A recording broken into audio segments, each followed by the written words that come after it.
Isa ito sa mga simpleng pamamaraan kung paano tayo gugupit ng bar spade. Medyo mababa lang yung gagawin natin para sa kanya. 1.5 na clipper guard. Umpisahan muna natin dito sa may likod ng kanyang tenga. Ito yung haircut tutorial natin sa part ng kanan. Kadalasan ang ginagawa kong haircut tutorial do sa may part ng kaliwa. Do sa may bahagi ng kaliwa. Kaya dito naman tayo sa kanan. Para makita ninyo kung paano ako gumawa ng haircut tutorial sa parting kanan. Bawasan natin overcomb yung kapal ng kanyang buhok. Ang buhok niya ay siksik at medyo wavy. Gumamit tayo ng trimmer. Diretso tanggalin na rin yung ilalim nito. Yun na rin yung magiging pinakang guideline o baseline natin. And then pa-carve na guhit dito sa gilid sa may temple.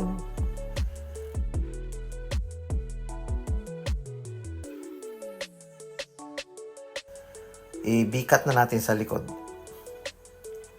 Yung napaka-simple lang din ng ganitong proseso. Number 1 na clipper guard. Sa unti-unting pag-blend.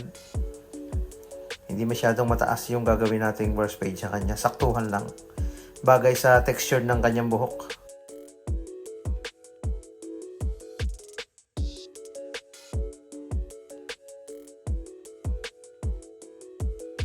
Ang paghagod nito ay magaan lang ang ating kamay.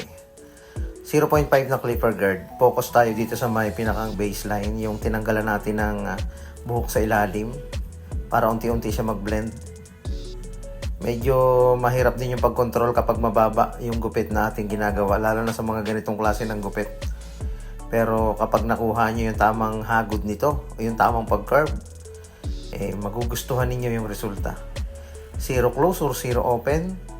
Sa pagtanggal ng guideline o lines dito sa bahaging ito. Bawasan natin ng konti gamit ang ating gunting and then basain.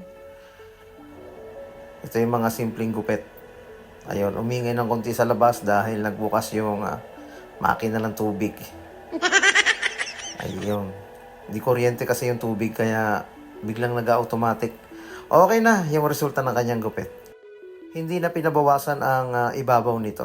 Nilagyan na lang natin ng konting pomade. Good looks. Galing yan sa buzz cut na humaba. Kaya hindi niya na pinabawasan ang parting ibabaw nito. Tanggalin natin yung mga maliliit na buhok. Yung a simple haircut, bar spade, gupit na bagay para sa kanya.